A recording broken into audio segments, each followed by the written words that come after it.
Welcome to the third episode of Can I Get Next, a podcast highlighting the different local scenes across the country within the fighting game community. Today's challenger represents North Carolina as a Street Fighter V competitor, among one of the best Alex players in their region, who is a bilingual stick loyalist and a seasoned martial artist. Welcome to the show, ThatMasher. Is there anything you'd Hey, like to add? no, that's pretty good right there. Thank you for that. Yeah, yeah. So first off, you're into martial arts, and that is Yes. so sick because as somebody who's a complete and total novice, just starting out, do you have any words of wisdom or advice for me? I think I said this on your initial post about it. The biggest thing is the awkwardness, trying to get used to doing some of the moves and not knowing because like it's easy to see a move done, but Oh then yeah, trying to replicate the move is very difficult. yeah, Form absolutely. is so important, so it's gonna feel awkward at first, and then you really just don't want to worry about how it looks. Just getting comfortable with knowing like when someone says that's wrong, knowing like what you can do to change it, and just don't be frustrated because it gets easier, Yeah, and it's all repetition. It's exactly the same thing as trying to do a combo with Street Fighter Five. yeah, yeah. Now, first off, what martial arts did you do? So my initial one was Taekwondo. Mm-hmm. I did Taekwondo from 5 years old till about nine. In the middle of that, I learned boxing. Unfortunately, my uncle of mine that passed away taught me boxing when I was about 7 or 8. Uh, it was something that we just did on the side, Yeah. and he played Balrog in Street Fighter, so that was kind of funny. He wanted to teach me Oh. stuff. And then afterwards, I did a little bit of judo, Mm-hmm. a bit of kung fu, and that's pretty much it. I focused on bow staff mostly when I was getting older. I Mm-hmm. don't know why. I just always like I think Star Wars Episode One, like seeing the double edged lightsaber was like fuck. I want sticks. Like bow staffs are badass. Yeah. But that's what I mostly ended up doing up until right around 17, 18. And then afterwards I was pretty much done with it, mostly focused on other things. Right, right. That's really cool though. Do you think that's influenced your like involvement in fighting games? Definitely. I mean, I've always been obsessed with fighting stuff in Yeah, general. yeah. Well, I As mean, a you kid, mentioned the your uncle, who taught you boxing, played Balrog. yeah. He played Balrog.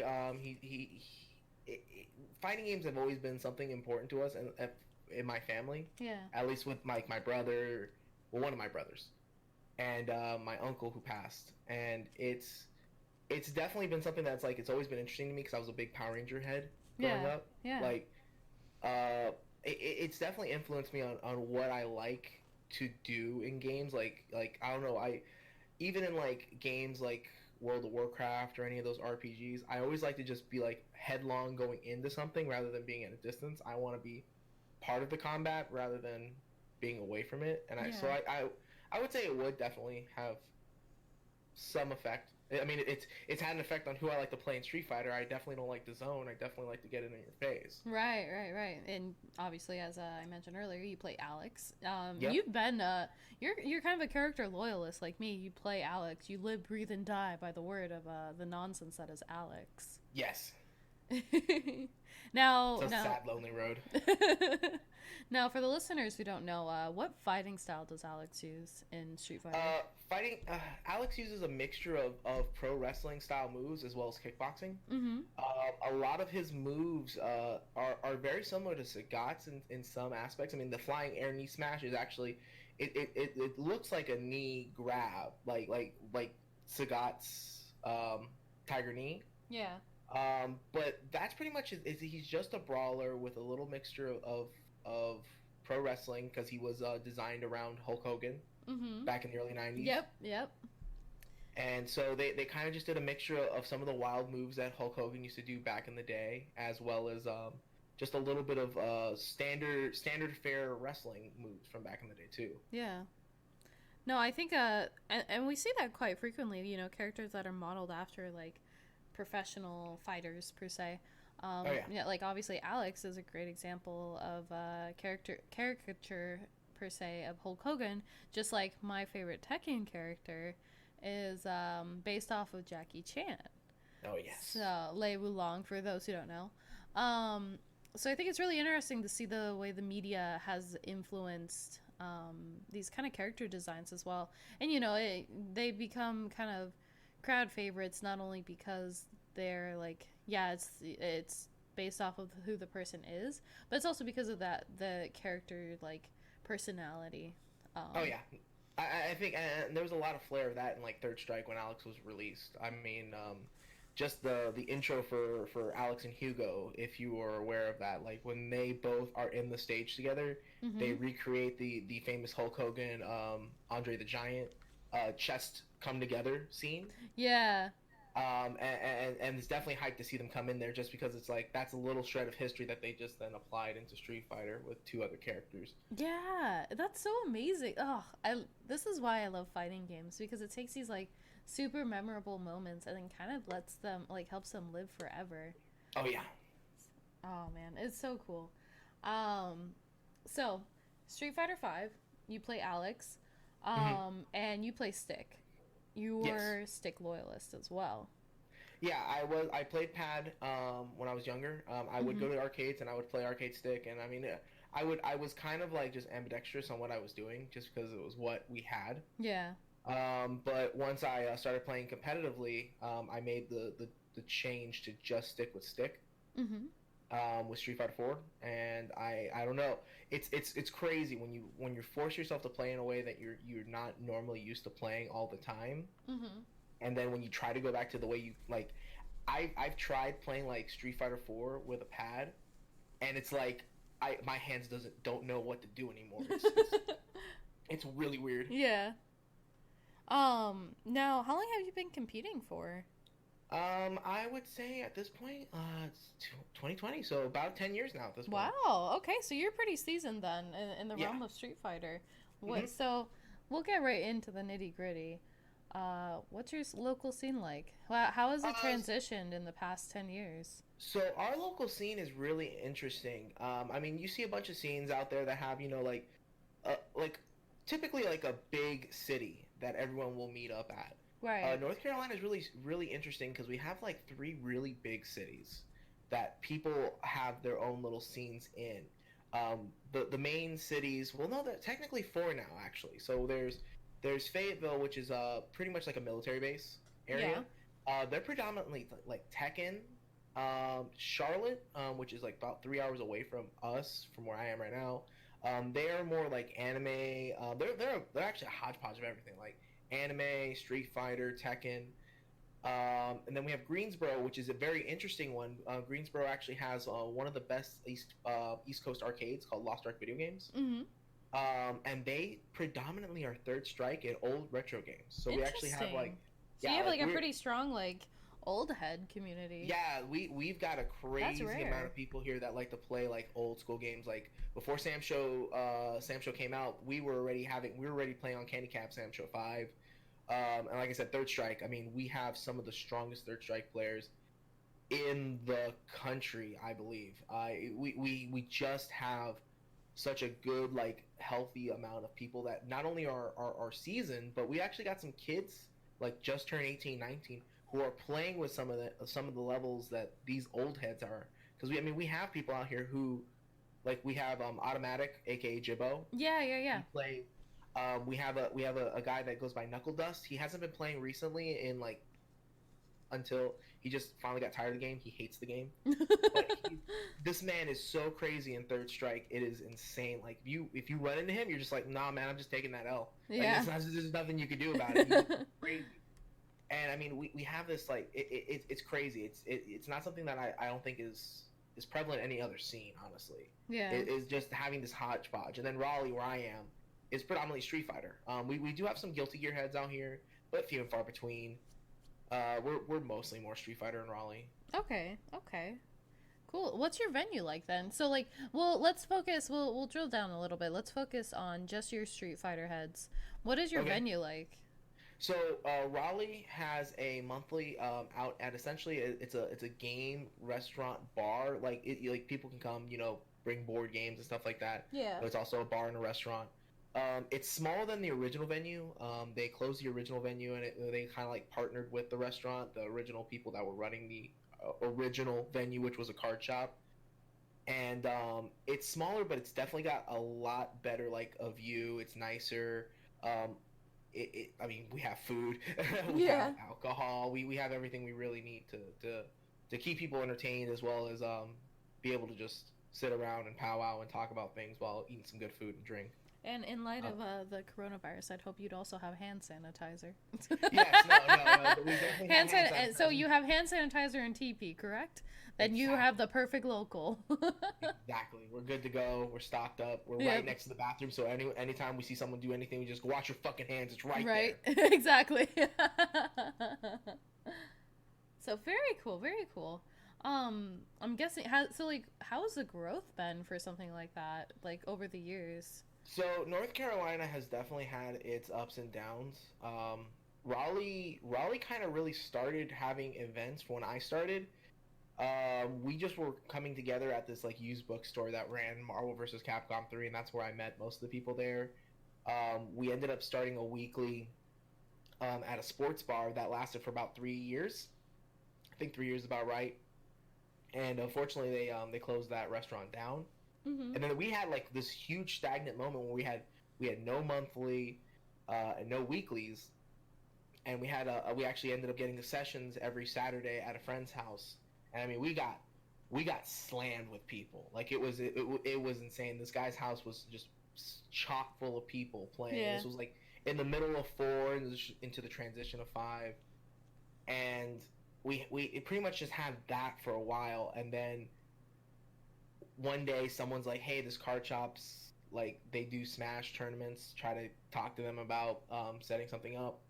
Our head TO went talked to them, got it set up, and since then we've been consistent with monthlies. We haven't missed a single month, except for December's when sometimes it's just awkwardly like near Christmas. We're like, no, we're Yeah, not doing yeah. it.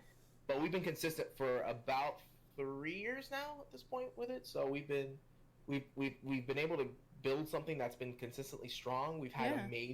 amazing turnouts. Like when Dragon Ball Fighters came out, I think we ended up doing like a 50, 60 man tournament Oh first month. wow. We were not prepared for that. We were like, yeah, Dragon Ball's gonna start first, and then we're like, no, yeah, that's the only tournament running right now. Everything else got delayed for a bit because they couldn't run everything properly. It was insane. But we've had moments like that, and then we're also for Tekken because like we do a bunch of tournaments for the monthly, obviously, but we are a Tekken World Tour dojo event as well. Mm-hmm. Wow, that's sick. That is so sick. Especially knowing like you guys have kind of stayed strong like through the years and just Oh gotten yeah, stronger and stronger. and then there's monthlies, and we also have monthlies pretty much consistently every single Saturday of every month because of the other cities. Raleigh's the first one at the beginning of the month. Mm-hmm. Charlotte gets the second one. The third one will go to Fayetteville, which is Stop Button, and then the fourth weekend is typically for Lost Ark for the retro game. So we have something for any single weekend. If you're free, there's some place to go. So like I'm guessing then you guys do like a lot of like collaboration and like having really good communication to Yes, be able to organize this stuff. yeah. The people that essentially run Tekken are the guys coming from Charlotte. They come every first Saturday. They drive up, they stream it, they run it, and they take care of all that side on their part. And then we have Third Strike ran by essentially the guys that do the Lost Ark tournaments. Mm-hmm. They'll come to our event, and then they also come to new challengers to run Third Strike there. Okay, that's cool though. So it's not just like, oh, not just the Tekken heads supporting just the Tekken heads, not just Yeah, the Street Fighter. It's like very collaborative. It's very like supportive across the board. yeah, I and this has been some time. Like there have been. Yeah, I mean, like most places, there's always been like those little heated moments where of like, course. oh, Raleigh would shit talk Charlotte, Charlotte would shit talk Raleigh, Yeah, and it's really good to see that finally that stuff has just been like it's put on the wayside. We're all just like we just want our scene to be good. absolutely. I think the thing too. So it's like in Phoenix, right? Um, we have two primary scenes. We have our Tucson scene and we have the Phoenix scene. Now, Okay. Tucson's about 2.5 hours south of Phoenix. So, Mm-hmm. generally, when we do locals and stuff like that, the locals kind of flip flop between the two. And so, like, if we do locals in Phoenix, more Phoenix people will show up. If we do locals in Tucson, more Tucson people show up. Yeah. But there's always been a friendly rivalry between the two. And so there's always a lot of shit talking involved to see if like, you know, because at the end of the day, yes, it's Arizona as a whole, but there's always still that friendly rivalry. Oh yeah, no, there's still those jokes that go around between each other. It'd be like Charlotte comes into town, and like we actually did one this weekend. One of the guys that comes out from Charlotte, we changed it where his name ended up having RD, which is Raleigh Durham. Oh. Which is where we are. So it's like his team. I'm sorry, he just decided he's RDU today, and the people that came from Charlotte were like, oh really, like the just doing stuff like that to show them. Yeah. That's awesome though. That's sick. Oh, yeah. Now if you don't, so you know, consistent scene, very strong. You know, you guys collaborate really well. What do you like about your scene? What are some of your favorite aspects about it? What draws you in and keeps you coming back? So this is gonna sound hilarious. It's memes. Okay, interesting. Memes build scenes. The same dude that we ended up doing the RDU thing. He goes by food stamps. Okay. He's a really strong player. He's really strong in any game he plays, but he makes memes whenever someone just says something or does something in the scene. He'll bring it up, and then he won't actually drop it himself. He'll choose somebody to drop the meme. Yeah. On their respective like group page. And it's happened a couple times with me when I was trying to get Master Rank the first time, and it was the Eric Andre. I think you probably saw that post. Where it's like there's a goal, like the Eric Andre with him going, let me in. Yes. Yes, he made that. Because it was like right when I was like 400 points away the first attempt like last year. Yeah. And I was like, let me in. And he did that. There's a picture of me holding up two of these plaques that I won for these Sam Show tournaments. Yeah. And he changed it where it looked like I was Moses parting the Red Sea with the commandment. And like he does stuff like that, and he does stuff for other people. And of course he annoys some people with it, but like those memes are just so good. Oh man. And when this drops, I'm gonna have him listen to this and be like, please make more memes. Okay, you know what? Let's do a shout out to him real quick, to the meme king of Franco Food Stamps. Where can people find him on the Twitter? I don't think he actually even does Twitter. He's like chaotic, like it's crazy. Like there was like a group podcast that was done for a little while, and they were talking about him, and they're like, he's literally just chaotic neutral. Like he's just always chaotic neutral. I don't know if he has a Twitter, but let me see if he does have. Yeah, no worries. But no, that's awesome that there's like somebody that's kind of dedicated to keeping things lighthearted, because I think when you compete and stuff like that, it can get very tense and a lot of egos can get hurt, and it's important to kind of like know to like, you know, don't take yourself so seriously, and also it kind of helps humble you, I guess, because people can definitely, like, I know you wouldn't, but like there are people who can get a big head about winning multiple tournaments. No, you see, now you're wrong. I do get a big head sometimes. Okay. I misjudged your character. Well, no, it comes from, you know, always playing such bad characters and then finally starting to get better, and then there's ego. I mean, everyone gets it. Yeah. There's no way you can't. There is no way in hell that anyone isn't going to pop off when they beat people with T-Hawk and Street Fighter 4, when they had to beat an Elfwette and like 4 or 5 horrible matchups and still win the tournament. Right. Like there's no way that you can't get a big head on that. And it's just something that you have to learn. But I mean, continue with your diatribe. No, I was just going to say, like, I think it's important to have those like people in your scene that kind of help keep everybody grounded and level and keep things lighthearted and fun, because it's in tournaments, you know, excuse me, it becomes very sorry. I didn't want to say it. You said it. I'm just kidding. No, but like, you know, it's very easy for people to get very tense in a tournament setting, because there's a lot on the line. Sometimes there's like your ego, money, you know, sometimes and There's like, bragging rights and stuff like that, and like being able to prove to yourself that you're doing better as a Mm-hmm. player. And so it's important to still make sure that people go to these tournaments to enjoy themselves. For sure. Whether it's your weekly, your monthly, or major, I think it's important that people remember to, yeah, we go to compete, but we're also going to have fun, and we're going for the social experience. And so having people that make the memes, and do the funny pictures and stuff like that, kind of keep us grounded and remind us of that. I feel like, because Oh yeah. I know in the Phoenix scene, shout out to Marty Makes Art, or wherever he is in the world right now. He's a part of our Tucson scene, but he makes the funniest videos. Like, he'll do little recaps of like tournaments and events we have, and they're absolutely hysterical. Oh They're Lord. so funny. I'll have to credit him somewhere in this video. But I think that's important to, and kind of a reminder that, like, with how tense things are right now with the coronavirus, that, at the end of the day, like, fighting games are meant to be for fun, and that's how we Mm-hmm. should use them. And in a way, video games too are just kind of our escape.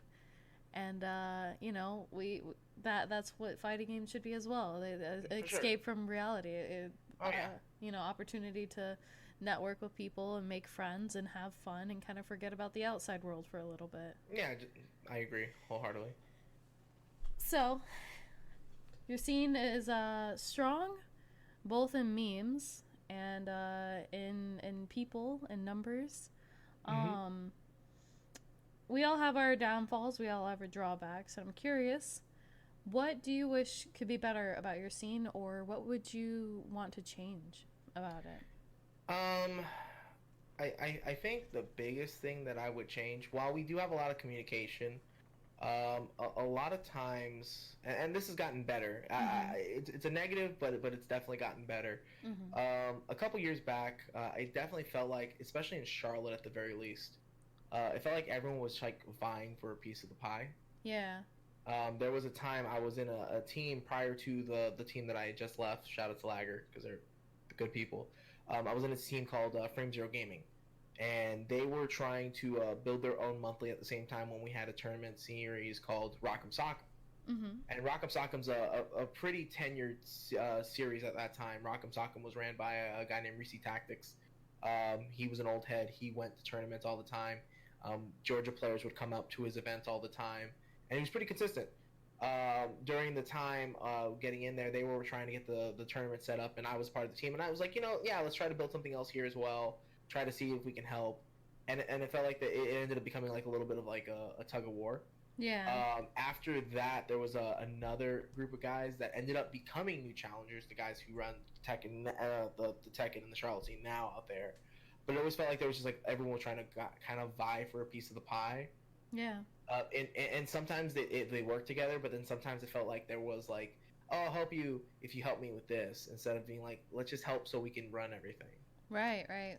So. And luckily, it's gotten better. I feel like that. I feel like now that everything's kind of like gotten just much more better when it comes to communication in Charlotte. You don't see that kind of vying for it anymore. We don't see that in Greensboro. We don't see that anywhere else really. So that's what I would hope to change, and I think it is changing. That's good. Good.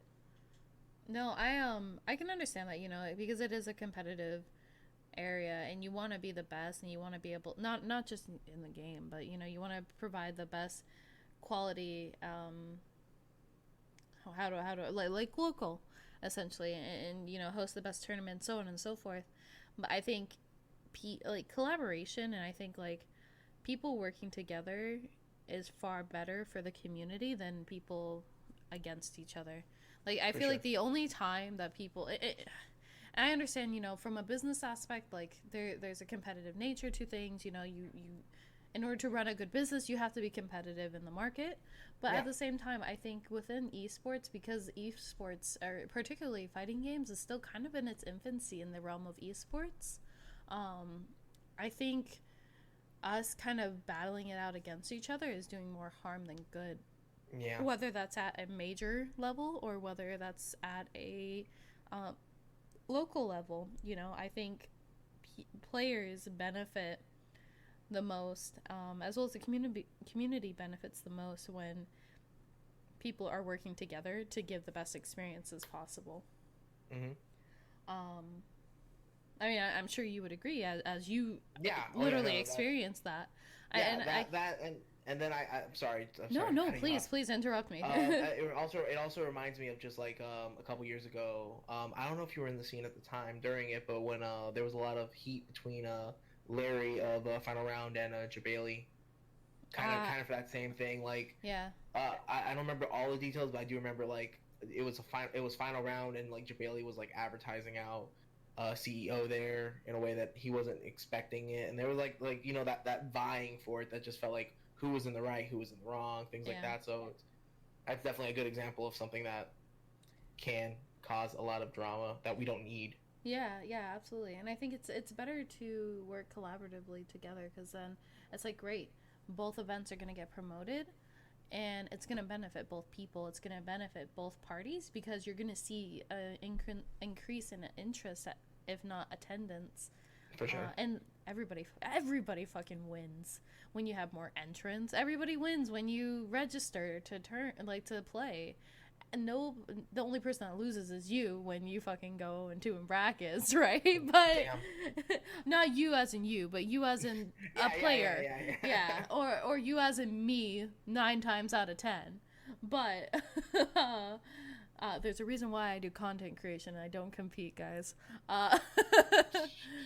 In all seriousness, though, like, I think that's the thing about it that I always wonder and kind of question is why esports teams, let alone like event organizers, and even sometimes just individuals, why there's not more collaboration involved to help promote both multiple platforms, multiple games, multiple venues, multiple events, because everybody wins. I think it's really time. I think it's time and money. I think it's. Oh, continue. No, I think the problem is that we've gotten to a point, and I mean, except for this year is going to be interesting. It's interesting, yeah. Like we've gotten to a point now where there are so many events happening at one time. Mm-hmm. I mean, I remember last year where I was like, oh yeah, this tournament's happening, and then finding out like I go on Twitch and there's like a tournament happening in Asia as well at the same time. Mm-hmm. And I think that like these companies want to support everything, but they have to decide on where's the more important view going to be. Oh, absolutely. And there's only so much money in marketing that they can do for a year. Oh yeah, absolutely. So maybe I'm just too really optimistic. Yeah, no, I mean it's not it's definitely the most ideal thing. Like yeah, like there's some sponsorships that I just don't understand why we don't have them in the FGC. Why there's not an Old Spice like sponsorship? Oh my god! Come on, guys! Right? Like there's so many things that could be there. Or like, Dial soap. Dial soap, Listerine, like come on, guys! Like y'all could be saving us so much problems by introducing them. Like show them a tutorial, make a fighting game about cleaning products, like something. Come on, something. Like you could do something like that, but like the fighting game community is such an awkward place for sponsorships. Yeah, it really is. And I think I've heard the communication about like everyone's been talking about like why don't we just switch over to PC, because then with PC we'll get those the gaming monitors and all this stuff. They'll come more because it's PC gaming, and it's a lot easier to be like, hey, everyone's playing on PC, you want to get the same stuff that we're running these tournaments on, bam bam bam. It would make things a lot better. I believe it would help, but not to the level that some people would expect it, but it would still be better than not having that opportunity to have that sponsorship, have that extra money that could be funding another tournament, if not help the pot bonuses. Yeah, exactly. And that's the big thing too. It's just like I want to see an increase in revenue for all parties within the fighting game community, because I think it's proven, on paper and physically that like esports is growing, right? Fighting games, True. Fortnite, fucking Call of Duty, whatever, so on and so forth, right? But it's proven that esports is a growing field, I guess, a growing industry. And I think I want to see more of that revenue being generated within fighting games, especially because I think there's so much potential. Especially because it's like, yeah, it's cool. You root for the team wins, the team loses, so on and so forth. Like it's cool to Mhm. have that mentality because that feels very like sports, like traditional sports style. But when Yeah. you have like individual peoples, like when you okay, so let me take a step back a little bit here. When we think of people who are sponsored, like when we're thinking like Nike, for example, Nike doesn't sponsor an entire team. Nike sponsors one person that's usually a part Yeah. of a team, right? Yeah. And so it's just like, why aren't these brands like banking on esports players, like it's especially fighting game players that are like a single Ah, person? I think the biggest problem, and I mean, you brought it up with Fortnite. Yeah, The reason why Fortnite has the money that they do is because of the ways that they are generating that revenue. yeah. I don't want to throw any companies under the bus. Capcom.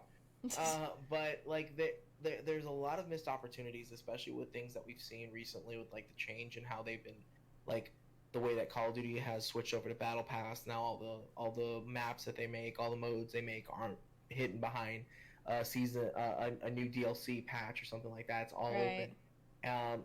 Fortnite creating just doing the Battle Pass like every month or every season, boom, there's a new Battle Pass that gets things that you can unlock.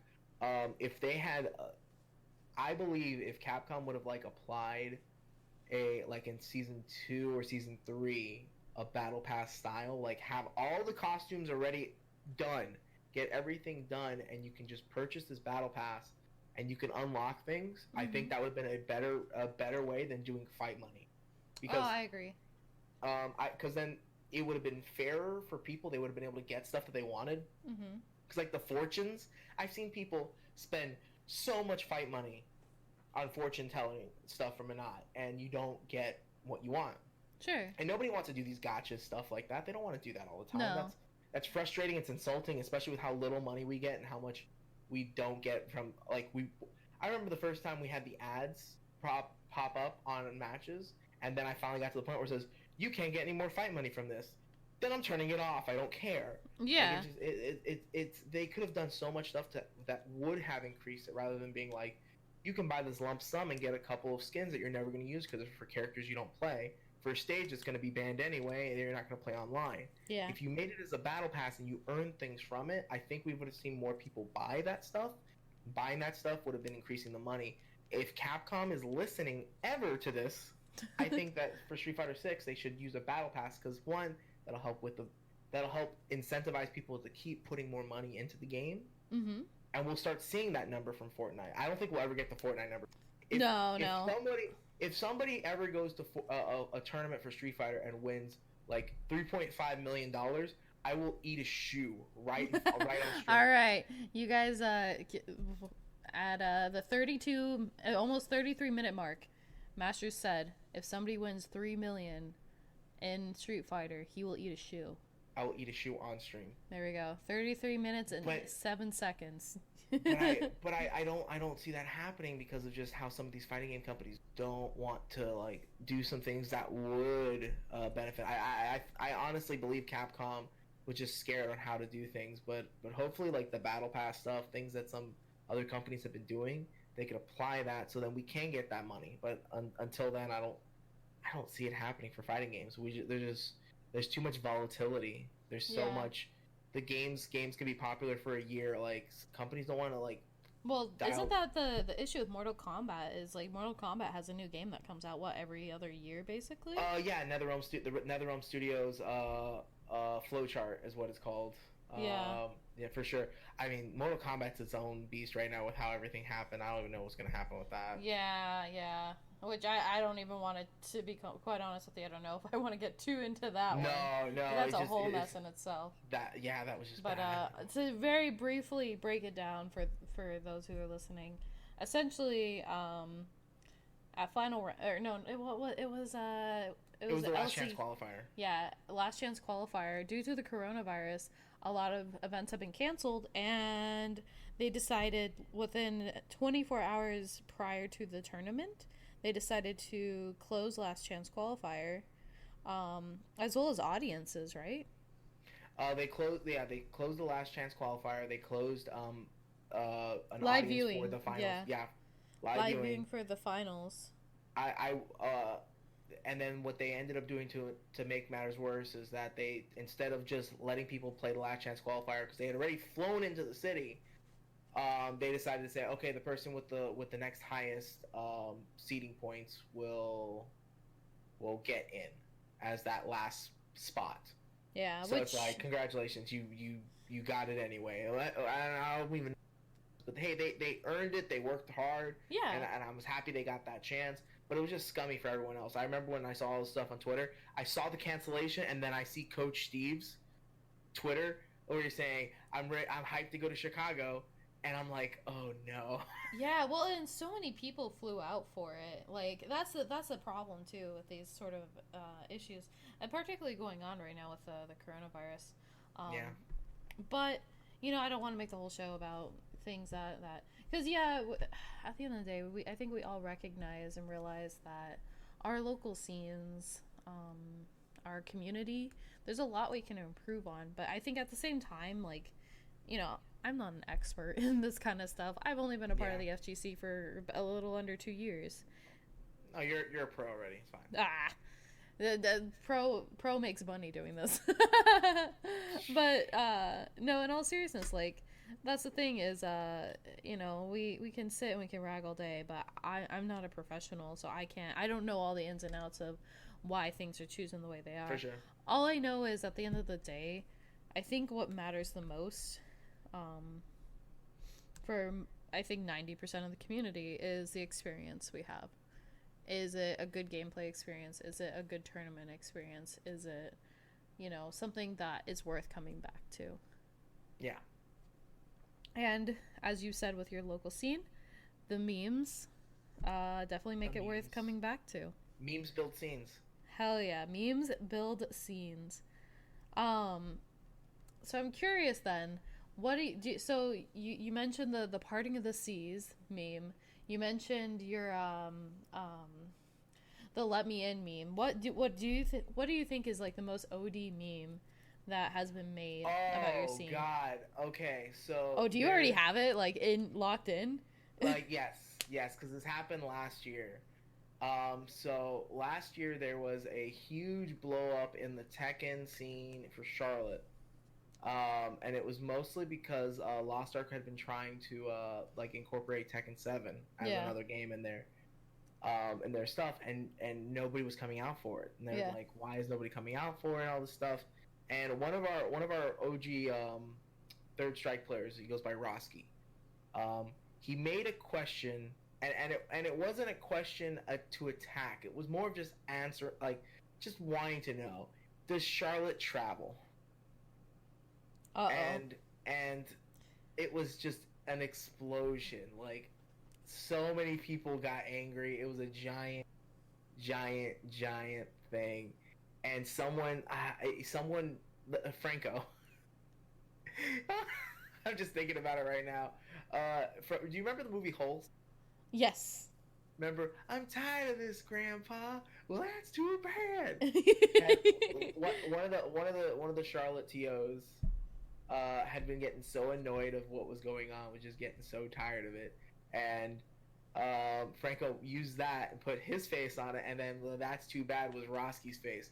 And I remember seeing that at work, and I dropped my phone. I thought I broke it. I was laughing so my God. hard because it was crazy. And then it ended up flowing into the Raleigh tournament, like Facebook groups as well.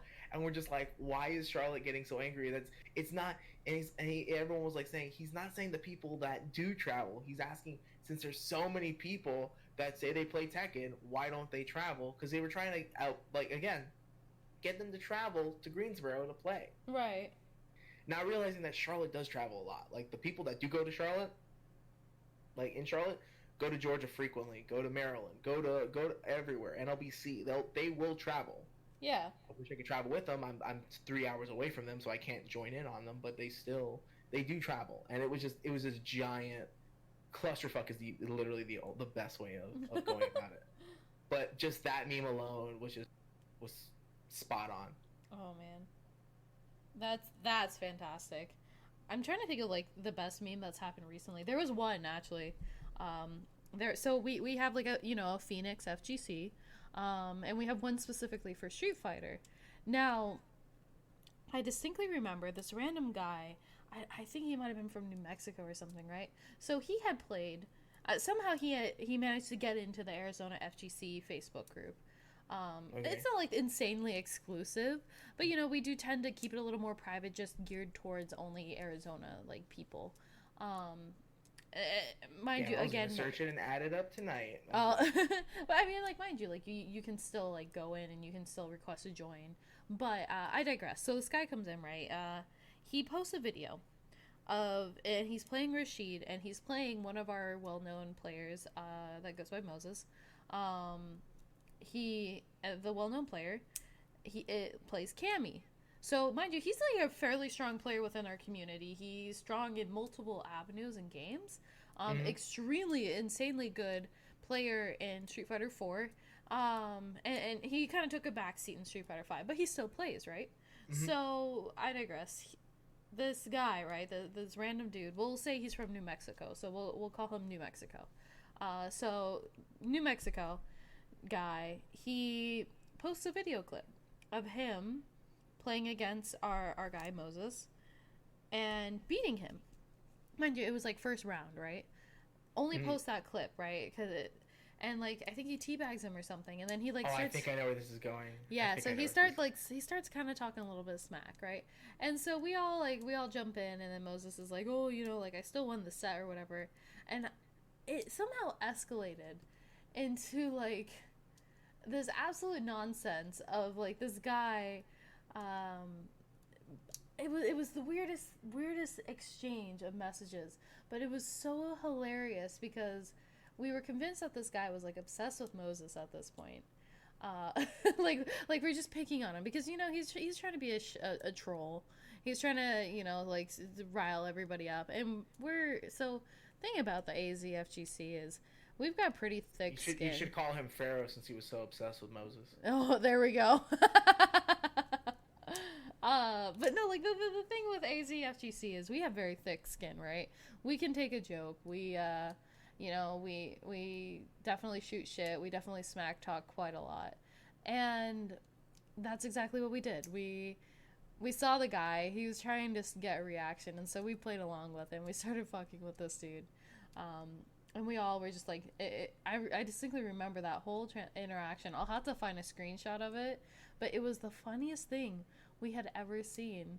And we're like, well, dude, if you're, and this was right before Undefeated last year. And we're like, well, dude, if you're gonna talk all this smack, why don't you show it to Undefeated? Lo and behold, you were trying to go with the money match, yes. Oh, yeah, of course. So we're all troublemakers. Yeah, we are. We are a bunch of troublemakers. But yeah, so like that became kind of an ongoing meme within our community now. Is like because of that guy, that Rashid player. So it was very comical. It was very funny. But like that's the thing is like it kind of brought us all a little bit closer together because we all we stand up for our boy, we stick together, we poke fun at each other for sure. So and that's the fun in it too. And I guess it's interesting too because kind of like your scene, our scene is a lot of people who are very experienced. I would say I'm among one of the newer players, if not the newest. Or close to being the newest within our community. Mind you, I've been a part of the FGC for about 1.5 years, almost 2 years. So, like, most of the people within the community have been around since Street Fighter 4 days back. It's crazy to think that Street Fighter, like, for me at least, like, you could say, oh, they've been playing Street Fighter 4, they've been here. I feel old. Yeah, well, it's like, okay, so when did Street Fighter 4 first come out? 2008 in arcade, 2009 was the official release on consoles. Yeah, that's absolutely nuts. That, and if we're looking at it, we're in 2020. That was like 10 years ago. Sorry, I don't mean to date you there for a second, Masher. I was doing like the Charlie from Sunny in Philadelphia when he's like rubbing his temple, just like looking like. Yeah. No, but like the thing is too, it's to see the community still be as strong as it is just within the past 10 years. And again, we're kind of coming full circle with this conversation. We are seeing it grow. Um, and sure, it's a bit of fluctuation, but we're still seeing it grow, and we're still seeing new players come into the Oh yeah. community. And I think that's what's amazing, and what I will always appreciate. And what I always hope is that people will come into the community, whether it's for the memes, whether it's for the games, whether it's for collaboration or competitiveness, or to have fun. Yeah, just Um, make friends. yeah, exactly, exactly. Now, we talk a lot about your local scene, Hmm. but what I want to know is, or not necessarily just for me, but what is one thing that you want people to know about your local scene? What's the Um, takeaway from this conversation? What do you want people to know about where you play, what you do, so forth? so the biggest thing I would say is that we are really welcoming, for the most part. I mean, we obviously do have those, we have those bad eggs that every scene has. Yeah, of course. But we definitely do try to alleviate, like, some people want to come in, they want to play a game that's not as popular. We always make sure to say, hey, we will let anything run as long as we can get 8 men for it. Um, if we can just get people to come in and play, we'll welcome y'all with open arms. We're not the kind of people that are like elitist assholes or anything like that. We're Yeah. 100% trying to grow the scene. We want people to come, want people to grow. A lot of things have happened in the last couple of years, with just like, I mean, because we have TFC out here, and TFC's kind of got a it's kind of spoiled the bunch for us when it came to majors out here with how it is, and Yeah. because of it, it's grown to the point where we want to make our own thing out this way. At least that's Right. what the TOs speak about, and I think it's helped us grow to the point where we're like, we got to steer the ship for our scene rather than having this major here that's not what we really want here. Yeah. And I think we've just got such a steady focus that right now our mission has been to grow, and that's something that we definitely have shown with, like, having a monthly in every area. If we know, hey, someone says, hey, I'm in Fayetteville, I don't know what's going on, we let them know exactly who it is. We let them know these people. We do everything in our power to get that information to the people who need it, and then let them be able to come to those events and know we'll welcome them in open arms. We'll body them free. We'll get them better, or they'll come in and body us free. I mean, it's happened Yeah. before. One of our strongest players, we didn't. I will never forget. This guy goes by Black Gazebo. He goes by Azure Flame now. Came in, skinny little white dude. No one knew who the hell he was. Never saw him. Like, we were like, he's about to get freed the fuck up, and he bodied everyone. Everyone. It was with Rog season 2, but still, he Still. bodied everyone. And like that, we welcome him open arms, and I fucking hate him having to play him for a while. So, but like, we welcome people with open arms. I mean, again, there's the same people that there's always gonna be the shooting the shit talk thing, but kind of like the same thing as, like, Taj said, when you talk to him. I mean, Yeah.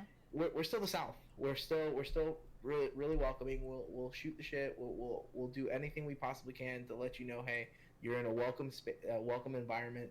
Whenever there's a problem, we take care of that problem in the best way possible, and our entire thing is about inclusion. So, Yeah. Awesome. All right. Well, Masher, thank you so much for coming on to the show today. It was really thank cool you to for the learn. opportunity. Always. It was really cool learning about your local. Um, it was really cool too to like kind of hear the perspective of like, that's the thing I appreciate about doing this show now because we're a couple episodes deep, and so I start to hear the things that people appreciate at each about their local scene and things that they want to change. And I thought originally when I started the show that I was gonna find some similarity, some commonality, between each scene and and somehow it would bring everything together. But that's not the case, and I think it just shows like the vast uniqueness and differences between all these scenes and how they can come together. Because I think Hmm. there are more similarities in the strengths and in the things that people like about their scene than there are similarities in what's wrong with them, right? And Hmm. every single time, it's always been something that has nothing to do with like, oh, the scene is terrible. I hate it. Blah, blah, blah, whatever. No, it's always been about, oh, I just wish it was organized this way, or like small stuff Hmm. that it's a small fix that will solve a big problem and drastically help it. But like it's not like this like detrimental issue that, forces people not to show up. But I Hmm. think that's what's awesome about this whole thing. And again, I'm very appreciative that you took the time today to talk about your scene. Because I definitely learned a lot more too, to understand that North Carolina is pretty strong.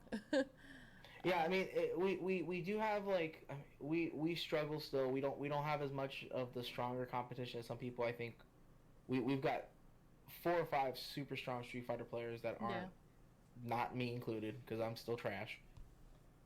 that's what they all But say. no, I'm trash. Like this is if you lose to my Alex, there's a problem.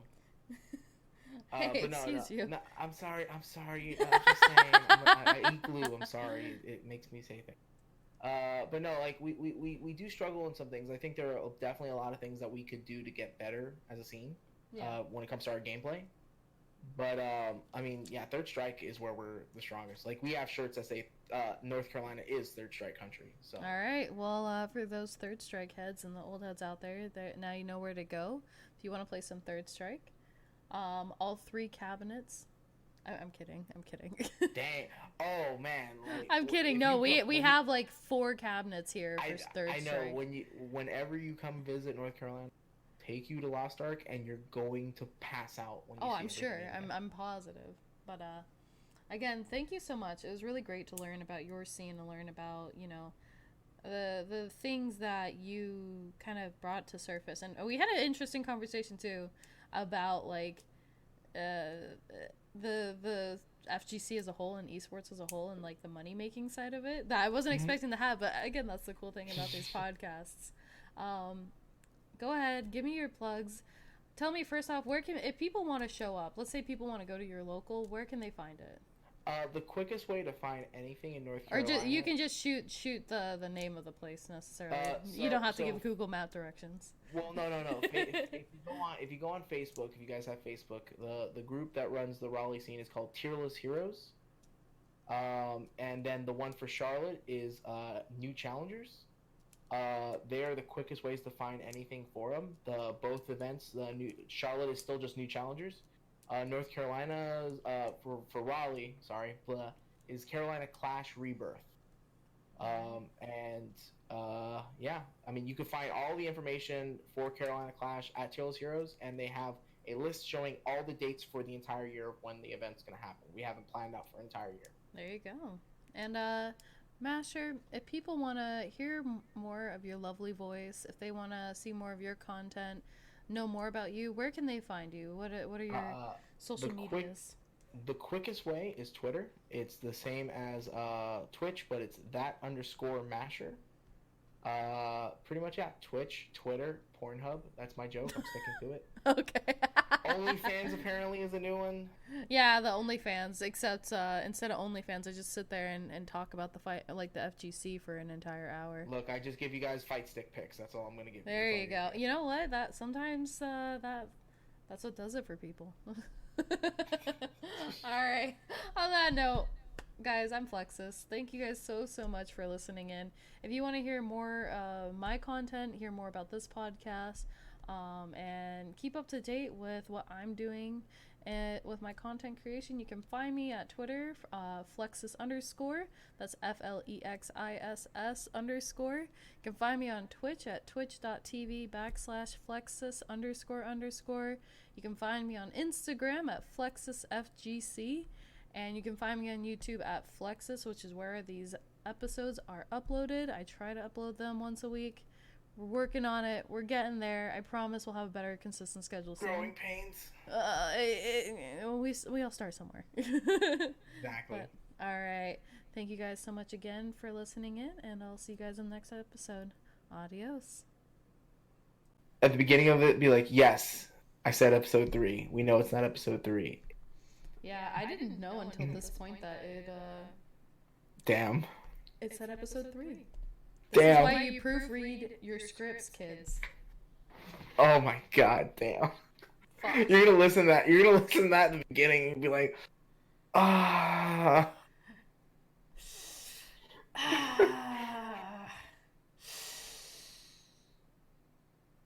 just go outside and scream for a minute. It's fine. At this point, because I heard it. I wish you could have seen my face. I did. Episodes in. 6 episodes in, and I've been saying episode 3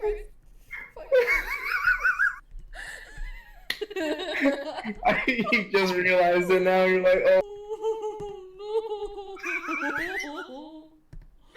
It's gotta be an ongoing joke now. It has to. Yeah, it has to be. It has to be. You're gonna get that one person who's gonna ask the comment, be like, "Yes, I was made aware in episode 6. We're not gonna talk about that anymore. It's a joke. Have fun. Please clap." This is when we clap. Cue the audience.